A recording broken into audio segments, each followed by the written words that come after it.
एक नौजवान लड़का था जिसका रिश्ता तय हो चुका था। उस लड़के का जो वक्त करीब आया बारात का, तो बारात सजी, घर से विदा हुई और विदा होने के बाद ससुराल पहुंच गई। ससुराल में नाश्ता पानी होने के बाद जब लड़की के बाप ने देखा तो लड़के के बाप से बोला, ये रिश्ता नहीं हो सकता, ये निकाह नहीं होगा। लड़के के बाप ने पूछा, क्या मामला है? अब बारात आपके दरवाजे पे आ चुकी है।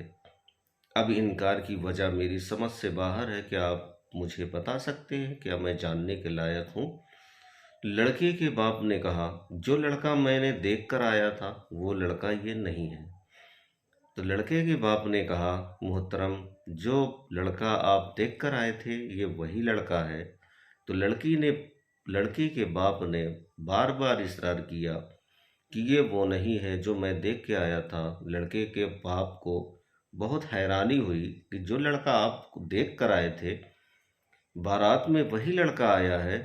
आप इनकार कर रहे हैं, इसकी वजह क्या है? मैं समझ नहीं पा रहा हूँ। तो लड़की के बाप ने कहा, जो लड़का मैं देख कर आया था उसके चेहरे पे दाढ़ी नहीं थी, और जो बारात लेकर आया है उसके चेहरे पर दाढ़ी है। ये निकाह नहीं हो सकता। लड़की के बाप ने कहा, जो लड़का मैंने देख कर आया था ये वो लड़का नहीं है, इसलिए इसके चेहरे पे दाढ़ी है, और जो लड़का मैं देख कर आया था उसके चेहरे पे दाढ़ी नहीं थी। अब निकाह एक ही शर्त पे होगा, इस लड़के को अपनी दाढ़ी मुड़वानी पड़ेगी, बनवानी पड़ेगी।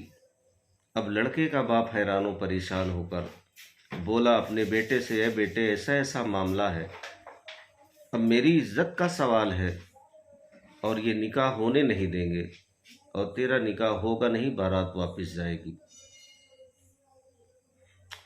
इसी कश्मकश में, सोचो विचार में, लड़के के बाप ने अपने बेटे को हुक्म दिया, बेटे आज के दिन दाढ़ी मुड़वा ले।